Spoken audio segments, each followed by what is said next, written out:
আসসালামু আলাইকুম। আমি ডাক্তার মোহাম্মদ আলমগীর রেজা, চর্ম যৌনরোগ বিশেষজ্ঞ হিসেবে কাজ করছি রাজশাহী মেডিকেল কলেজ হাসপাতালে। Doctor Alamgir Reza skin and sex research সেন্টারের একজন কনসালটেন্ট আমি। আমাদের কাছে প্রায়ই প্রশ্ন আসে, যেহেতু আপনারা জানেন যে আমাদের ভিডিওগুলো অনেকেই দেখছেন। আমি তাদের কাছে শুকরিয়া জানাচ্ছি এবং তারা ফিডব্যাক দিচ্ছেন, বিভিন্ন সময় আমাদেরকে মেসেজে প্রশ্ন করছেন।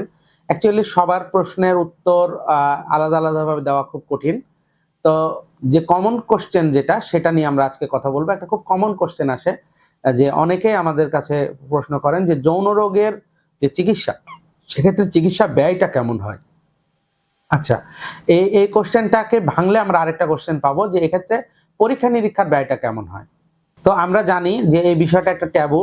তো মানুষ এই বিষয় নিয়ে সবার সাথে আলাপ করে না বা করতে চায় না, বা আলাপ করার জন্য সঠিক লোক পায় না, বা যাদের সাথে আলাপ করে তাদের কাছে সঠিক সিদ্ধান্ত পায় না।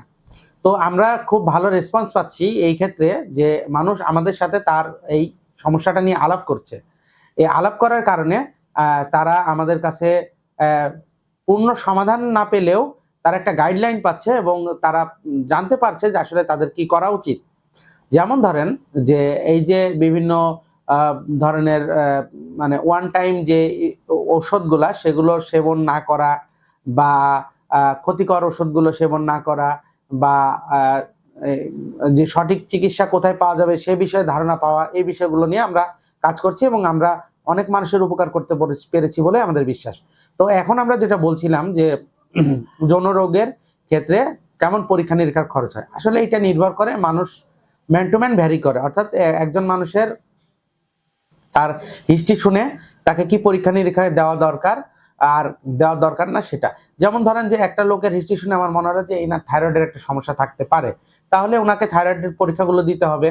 আচ্ছা, যদি একটা মানুষের সমস্যা শুনে আমার মনে হতে পারে যে ওনার টেস্টোস্টেরনের ঘাটতি থাকতে পারে, তো ওনার তাহলে টেস্টোস্টেরনের পরীক্ষাটা দিতে হবে, এরকম।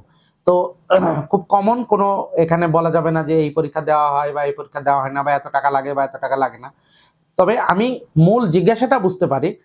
সাধারণ মানুষের মূল জিজ্ঞাসা, বিশেষ করে যারা একেবারে প্রান্তিক শ্রেণীর মানুষ এবং যাদের কাছে আসলে অর্থনৈতিক খুব বেশি অর্থের প্রাচুর্য নাই, তা কিন্তু তাদের চিকিৎসাটা নেওয়া প্রয়োজন, তাদের জন্য আমি একটা সুখবর দিতে চাই। সেটা হলো, আপনি যদি আপনি অল্প বয়স্ক মানুষ হন, যদি আপনার ডায়াবেটিস, হাইপারটেনশন না থাকে, যদি আপনার শরীরের রক্তে চর্বির পরিমাণ বেশি না থাকে, যদি আপনার অন্য কোনো অসুবিধা না থাকে, সেক্ষেত্রে আমরা বিশেষ করে যে যেমন একটা রোগের কথা বলি, যে দ্রুত বীর্যপাত, যেটা 90%ই মানসিক। হয়তো কিছু কাউন্সিলিং করলে, কিছু হালকা ওষুধপত্র দিলে এবং কিছু টেকনিক্যাল বিষয় শেয়ার করলে, সেক্ষেত্রে কিন্তু আপনি এই রোগ থেকে মুক্তি পেয়ে যাবেন। তাহলে এক্ষেত্রে কিন্তু আমাদের কোনো পরীক্ষা করা লাগছে না। আমি যে আগের পয়েন্টগুলো বলছি, ওগুলো আপনারা খেয়াল করেছেন কিনা আমি জানি না, যে আপনি যদি অল্প বয়স্ক মানুষ হন, যদি আপনার কোএক্সিস্টিং অন্য কোনো অসুখ না থাকে, ডায়াবেটিস, হাইপারটেনশন, থাইরয়েডের সমস্যা বা অবেসিটি, এই ধরনের সমস্যা না থাকে, রক্তে চর্বির পরিমাণ বেশি না থাকে, সেই সব ক্ষেত্রে কিন্তু আপনার কোনো পরীক্ষা নিরীক্ষারই প্রয়োজন নেই। কোনো পরীক্ষা নিরীক্ষা ছাড়াই আপনি কিন্তু সামান্য কিছু ওষুধপত্রের মাধ্যমে আপনি এই রোগকে সম্পূর্ণ নির্মূল করতে পারবেন।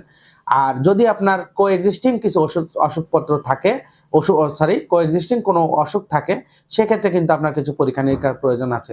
তো সেই ক্ষেত্রে আমাদেরকে এক্সাক্ট ধারণা দেওয়া খুব মুশকিল যে কত টাকা লাগতে পারে। তবে যেহেতু আমি বললাম যে বিশেষ করে দ্রুত বীর্যপাতের ক্ষেত্রে 90%ই হচ্ছে যে মানসিক রোগের কারণে হয় বা মানসিক কারণে হয়, সেই ক্ষেত্রে কিন্তু আপনার কোনো পরীক্ষা নিরীক্ষা ছাড়াই আপনি আমাদের এই সেবা নিয়ে আপনি কিন্তু সুস্থ হতে পারবেন অল্প কিছু ওষুধপত্রের মাধ্যমে। তো এটা জানানোই আমাদের মেসেজ ছিল।